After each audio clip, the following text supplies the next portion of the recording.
চৈত্র মাসের সংক্রান্তি। সারাদিন বড় রৌদ্রের তেজ ছিল। সন্ধ্যার সময় একটু একটু বাতাস বহিতেছে। গোসাইপাড়ায় চড়কের ঢাক এখনো বাজিতেছে। মেলা এখনো শেষ হয় নাই। রৌদ্রে এ বাড়ি ও বাড়ি ঘুরিয়া ও দুর্ভাবনায় বুড়ির রোজ সন্ধ্যার পরে একটু একটু জ্বর হয়। সে মাদুর পাতিয়া দাওয়ায় চুপ করিয়া শুইয়া আছে। মাথার কাছে মাটির ভাঁড়ে জল। পিতলের চাদরের ঘটিটা ইতিমধ্যে 4 আনায় বাঁধা দিয়া চাল কেনা হইয়াছে। জ্বরের তৃষ্ণায় মাঝে মাঝে একটু একটু জল মাটির ভাঁড় হইতে খাইতেছে। পিসিমা! বুড়ি কাঁথা ফেলিয়া লাফাইয়া উঠিল। তাওয়ার পৈঠায় খুকি উঠিতেছে। পিছনে তাহাদের পাড়ার বেহারি চক্রবর্তীর মেয়ে রাজি। খুকির পরনে ফর্সা কাপড়, আঁচলের প্রান্তে কী সব পোঁটলা পুঁটলি বাঁধা। বুড়ির মুখ দিয়া বেশি কথা বাহির হইল না। প্রবল আগ্রহে সে শীর্ণ হাত বাড়াইয়া তাহাকে জ্বর তপ্ত বুকে জড়াইয়া ধরিল। বলিস নে কাউকে পিসি, কেউ যেন টের পায় না। চড়ক দেখে সন্ধেবেলা চুপি চুপি এলাম, রাজিও এলো আমার সঙ্গে। চড়কের মেলা থেকে এই দেখ তোর জন্যে সব এনেছি। খুকি পুটলি খুলিল।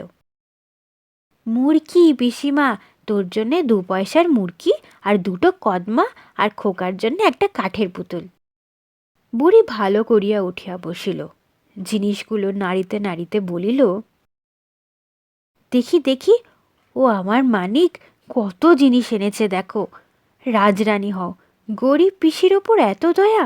দেখি খোকার কাঠের পুতুলটা, বাহ দিব্যি পুতুল। কটা পয়সা নিলে? এক ঝোঁক কথাবার্তার পরে খুকি বলিল, পিসি, তোর গা যে বড্ড গরম। সমস্ত দিন দৌড়ে বেরিয়ে এই রকমটা হয়েছে, তাই বলি একটু শুয়ে থাকি। ছেলে মানুষ হইলেও দুর্গা পিসিমার রৌদ্রে ঘুরিবার কারণ বুঝিল। দুঃখে ও অনাহারে শীর্ণ পিসিমার গায়ে সে সস্নেহে হাত বুলাইয়া বলিল, তুই অবশ্যই করে বাড়ি যাস। সন্ধেবেলা গল্প শুনতে পাই না কিছু না, কাল যাবি কেমন তো? বুড়ি আনন্দে উচ্ছ্বসিত হইয়া উঠিল। বলিল, বউ বুঝি তোকে কিছু বলে দিয়েছে আজ? রাজি বলিল, খুড়িমা তো কিছু বলে দেয়নি পিসিমা, ওকে তো এখানে খুড়িমা আসতে দেয় না। আমরা বললে বকে, তবে তুমি যেও পিসিমা, তুমি একটুখানি বলো, তাহলেই খুড়িমা আর কিছু বলবে না। খুকি বলিল, কাল তুই ঠিক যাস পিসি, মা কিছু বলবে না। তাহলে এখন বাড়ি যাই পিসি, কাউকে যেন বলিস নে। কাল সকালে ঠিক যাস কিন্তু। সকালে উঠিয়া বুড়ি দেখিল শরীরটা একটু হালকা। একটু বেলা হইলে ছোট পুটলিতে ছেঁড়া খোড়া কাপড় দুখানা ও ময়লা গামছাখানা বাঁধিয়া বুড়ি বাড়ির দিকে চলিল। পথে গোপী বৈষ্ণবের বউ বলিল, দিদি ঠাকরুন, তা বাড়ি যাচ্ছ বুঝি? বৌদিদির রাগ চলে গিয়েছে বুঝি? বুড়ি একগাল হাসিল, বলিল, কাল দুর্গা যে সন্ধেবেলা ডাকতে গিয়েছিল, কত কাঁদলে, বললে মা বলেছে চ পিসি বাড়ি চ। তা আমি বললাম, আজ তুই যা, সকালে বেলাটা হোক, আমি বাড়ি গিয়ে উঠব। মেয়ের আমার কত কান্না, যেতে কি চায়, তাই সকালে যাচ্ছি। বুড়ি বাড়ি ঢুকিয়া দেখিল কেহ বাড়ি নাই।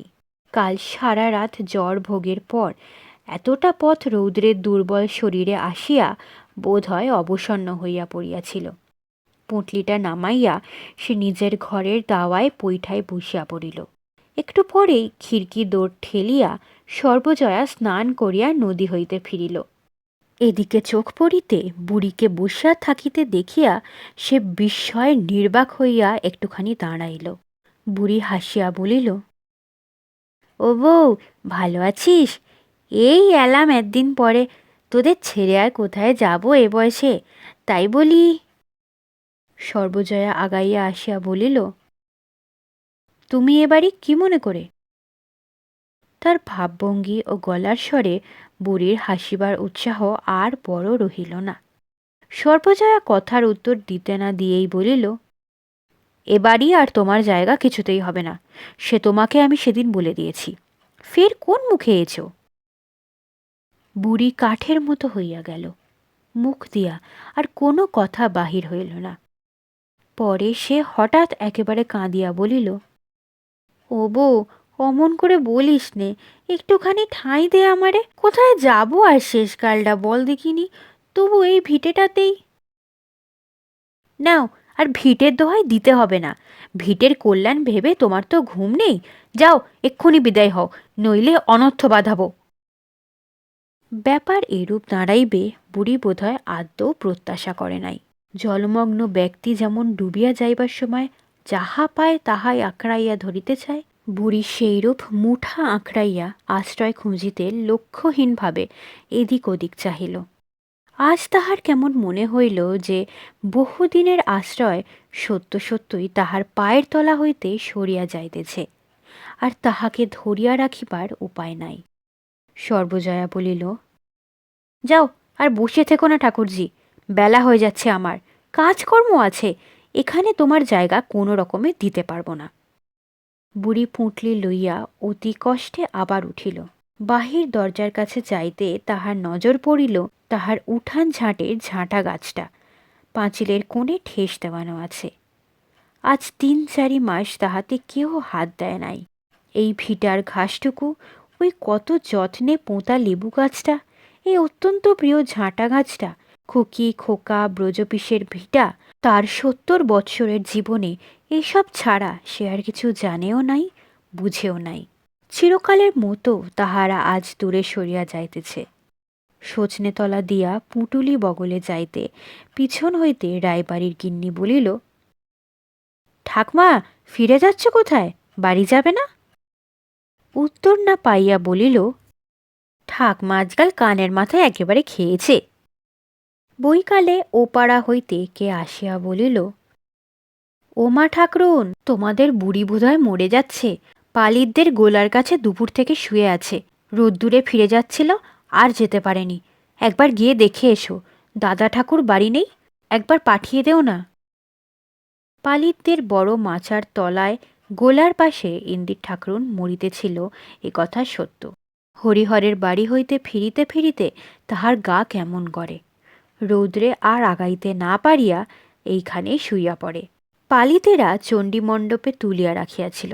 বুকে পিঠে তেল মালিশ, পাখার বাতাস সব করিবার পরে বেশি বেলায় অবস্থা খারাপ বুঝিয়া নামাইয়া রাখিয়াছে।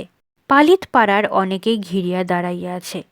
কেহ বলিতেছে, তা রোদ্দুরে বেরুলেই বা কেন, সোজা রোদ্দুরটা পড়েছে আজ।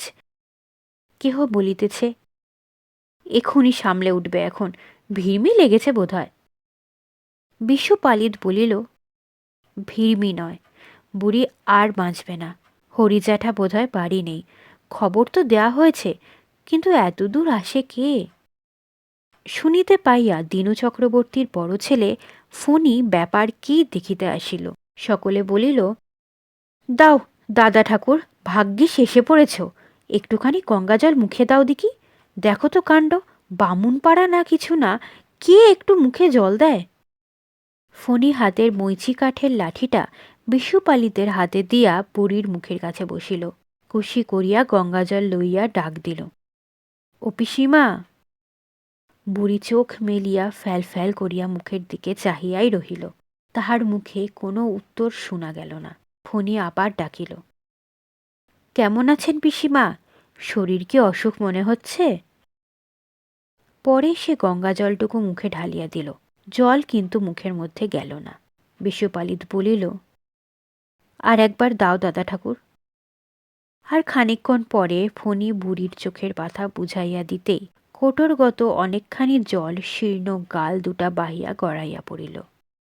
ইন্দির ঠাকুরনের মৃত্যুর সঙ্গে সঙ্গে নিশ্চিন্দিপুর গ্রামে সেকালের অবসান হইয়া গেল।